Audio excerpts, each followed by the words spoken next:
News every 15 minutes, weather every 10, and sports twice an hour. Newstalk, KGVO, AM 1290 and 101.5 FM. You're listening to Montana Morning with Peter Christian.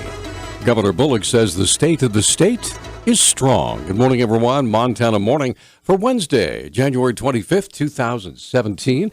Right now, the sky's cloudy. We have 21 degrees in Missoula. Newscast this morning, sponsored by Dig It Excavating. They bring 30 years of excellence to every job.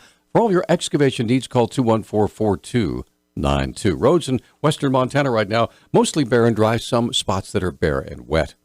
Our top story this morning, last night, Governor Steve Bullock delivered the 2017 State of the State address from Helena in the legislature. He began by touting the progress in Montana's economy over his first term in office, then took the Republican-led legislature to task for the cuts they propose in the state budget. It doesn't make sense to me that you've proposed to cut workers from our Child and Family Services Division, the people on the front line in helping kids in harm's way, or that you propose to slash funding to community nursing homes, the care for those depending on all of our help. Bullock asked the legislature to pass his infrastructure bill. I, like most Montanans, care about results. So please join me in undertaking the hard work of getting something to my desk that we can all agree upon. Because when we fail to invest in infrastructure, we fail Montana. Bullock closed his remarks by asking the legislature to cooperate and work together on finding solutions to the state's budget problems.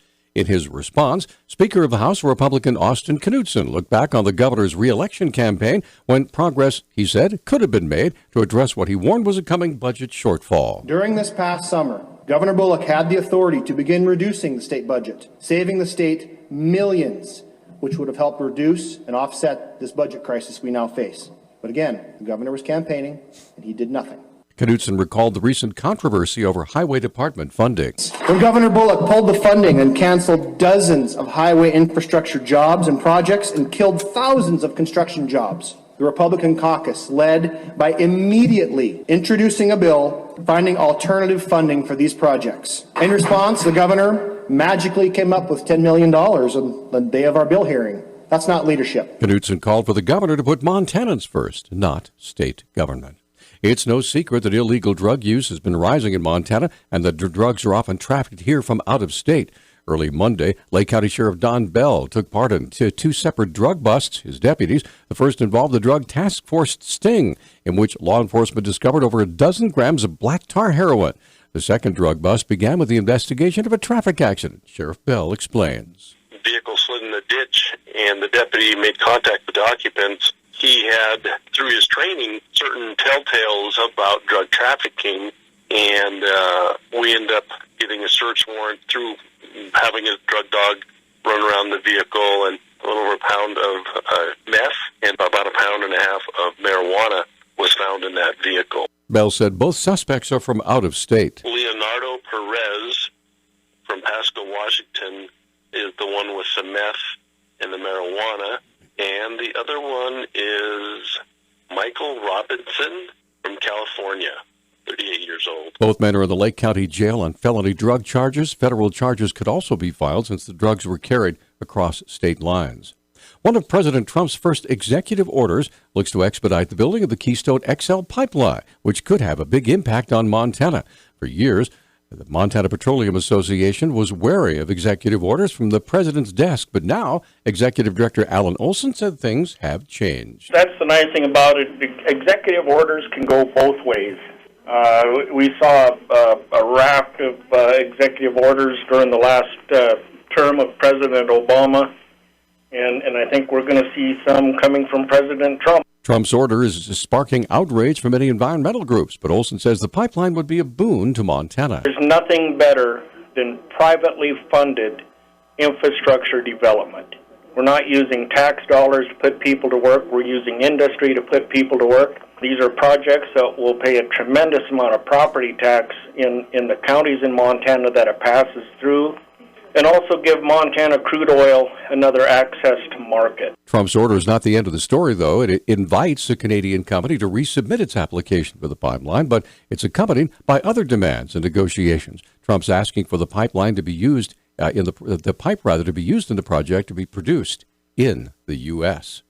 President Trump's executive actions on the Dakota Access and Keystone XL pipelines are aimed at turning the disputed projects into reality, but it's not clear how quickly that might happen.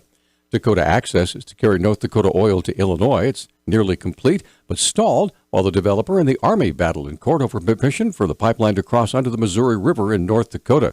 The Keystone project was to bring oil from Canada to Nebraska. Former President Obama halted it in late 2015. Trump's actions don't immediately clear the way for construction, and opponents of the projects are likely to fight it in court. Missoula County Fairgrounds is changing the way it's charging people rent. According to the Support Services Coordinator Tom Aldrich, the old system was simply too complicated. We knew we had to make some changes to make it more attractive to potential renters, easier for current renters, just to make any event that happens at the fairgrounds reach its maximum potential. The way we used to do it is we calculated the fee based on a number of factors, including utilities, what services staff provide. Every little detail went into that price structure. Aldrich says last year was actually a good year, with a 20% increase over 2015. We brought in $78,778 in 2016 just through rentals. We held over 100 events, over 231 rental days in 2016, which was also an increase over 2015. That was 23%. Overall, the fairgrounds hosted over 94,000 people in 2016. According to Aldrich, those numbers don't factor in the Glacier Ice Rink. The fairgrounds are also doing away with the vendor fees they used to take from renters. Lawmakers are considering a bill seeking state funding for 19-year-old high school students. Currently, Montana only funds students who are age 18 or younger at the start of the academic year. Democratic Representative Jean Price of Great Falls introduced her bill earlier this week. The House Education Committee heard testimony in favor but did not take a vote. Lead Newspapers reports the measure would allow schools that choose to enroll 19-year-olds to receive the same per-student funding it receives for younger students. Officials estimate it would cost about $530,000 over the next 2 years. A superintendent of public instruction, Elsie Arnson, a former state senator from Billings, voted against a similar bill 2 years ago. News Talk time now is 6:12. News Talk, KGVO. Missoula's official weather station. Mostly cloudy skies today with a little bit of light snow. Accumulations of a trace to half an inch will be possible. Daytime highs will be in the mid-20s. Tonight, a little bit of light snow with our overnight lows dropping into the teens. I'm meteorologist Brooke Foster, KECI 13.